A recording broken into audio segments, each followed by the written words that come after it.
Welcome back to the channel. இன்னைக்கு Sunday.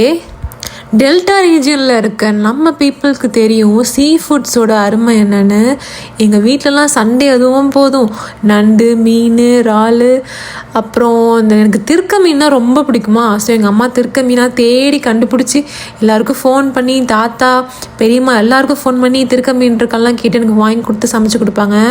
So அந்த ஞாபகம் வந்துச்சு. ஸோ இங்கே வந்ததுக்கப்புறம் திருக்க மீனாக என்னென்னு கண்டுபிடிக்கவே எனக்கு பல டேஸ் ஆகும் போல்.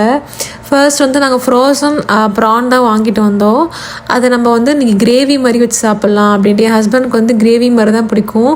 குழம்பு அவ்வளோ அதை கம்பேர் பண்ணும்போது கிரேவி தான் பிடிக்கும். ஸோ அவருக்கு மட்டும் ப்ரான் கிரேவி ரெடி பண்ணிவிட்டு, எனக்கு ஃபிஷ் தான் ரொம்ப பிடிக்குமா, எனக்கு ஃபிஷ் குழம்பு தனியாக செஞ்சுட்டேன்.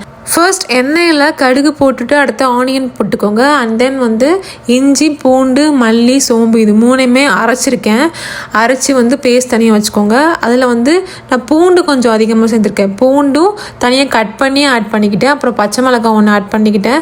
காரம் எவ்வளோ வேணுமோ அவ்வளோதுக்கு ஆட் பண்ணிக்கலாம். அண்ட் தென் டொமேட்டோ ஆட் பண்ணிக்கோங்க. நான் ஒரு டொமேட்டோ ஃபுல்லாக ஆட் பண்ணியிருக்கேன். பிகாஸ் ஒரு ஆளுக்கு தான் அந்த ப்ரான் கரெக்டாக இருக்கும். அந்த ஒரு டொமேட்டோ ஃபுல்லாக ஆட் பண்ணிவிட்டு அப்புறம் நம்ம அரைச்சி வச்சுருந்தோம்ல பேஸ்ட், அதையும் ஆட் பண்ணிக்கலாம். சில பேர் ப்ரான் கிரேவியை குக்கரில் போட்டு பண்ணுவாங்க. அதை விட அந்த பேனில் பண்ணுறது தான் அந்த ரோஸ்ட் ஆகி சூப்பராக இருக்கும்.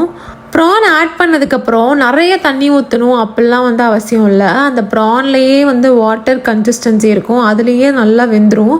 2 to 3 மினிட்ஸ்லேயே வெந்துடும். நம்ம ரொம்ப நேரமாக குக் பண்ணணும் அவசியம் இல்லை. நான் எங்கள் அம்மா அரைச்சி கொடுத்த குழம்பு மிளகாத்தூள் தான் ஆட் பண்ணிக்கிட்டேன். அண்ட் தென் உங்ககிட்ட என்ன மிளகாத்தூள் இருக்கோ ஆட் பண்ணிக்கலாம். கரம் மசாலாவும் நான் கொஞ்சம் ஆட் பண்ணிக்கிட்டேன். அப்புறம் காஷ்மீரி பவுடர் இருந்துச்சுன்னா அதை கலர் நல்லா சூப்பராக கொடுக்கும். சாப்பிடும்போதே ரொம்ப டெம்ப்டிங்காக இருக்கும். ப்ரான் வேகிறதுக்கு நீங்கள் உடனே ப்ரான் போட வேண்டாம். மசாலாலாம் போட்டு தண்ணி கொஞ்சம் ஆட் பண்ணதுக்கப்புறம் கொஞ்சம் கொதி வந்ததுக்கப்புறம் தான் நீங்கள் ப்ரான் ஆட் பண்ணணும். அப்போ தான் மசாலாவும் ப்ரானும் சேர்ந்து சூப்பராக டெம்ப்டிங்காக இருக்கும் டேஸ்ட்டு. இப்போ எனக்கு ரீசன்ட் டேஸாக நண்டு சாப்பிடணும் போல் இருக்குது. ஃபிஷ்ஷு, மட்டனு அதெல்லாம் சாப்பிடணும் போல் இருக்குது. அதுவும் யாராச்சும் செஞ்சு கொடுத்தா சாப்பிட்ணும் அந்த மாதிரி ஐடியாவில் இருக்குது. எனக்கு ப்ரான்னா ரொம்ப பிடிக்கும். பட் இந்த மாதிரி கிரேவி விட ப்ரான் குழம்புல அதுவும் உருளைக்கிழங்கு, மாங்காய்லாம் போட்டு கொடுப்பாங்க எங்கள் பாட்டி. சூப்பராக இருக்கும். எங்கள் பாட்டி வீட்டுக்கு போனாலே எங்கள் பாட்டி நான்வெஜ் தான் பாட்டி வேணும் அப்படி சொல்லிட்டு நானும் என் தங்கச்சும் அடம் பிடிச்சிட்டே இருப்போம். என்ன கேட்டாலுமே எங்கள் பாட்டி செஞ்சு தருவாங்க.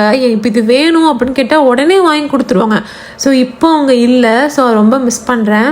சில பேருக்கு பாட்டிலாம் இருப்பாங்க, பட் ரொம்ப அட்டாச்சாக இருக்க மாட்டாங்கல்ல. அப்போல்லாம் இருக்காதீங்க. அவங்களாம் இருக்கிறது கொஞ்ச நாள் தான் இருக்க போகிறாங்க. ஸோ அவங்க கூட நிறைய டைம் ஸ்பெண்ட் பண்ணலாம். லாஸ்ட்டாக குக் ஆனதுக்கப்புறம் கொரியாண்டர் அண்ட் லெமன் ஆட் பண்ணிக்கலாம். நம்ம சேனலில் Canada vlogs and Canada food recipes, quick recipes, breakfast recipes எல்லாமே ஷேர் பண்ணுவோம். ஸோ மறக்காமல் சப்ஸ்கிரைப் பண்ணிட்டு பாருங்கள். டாட்டா.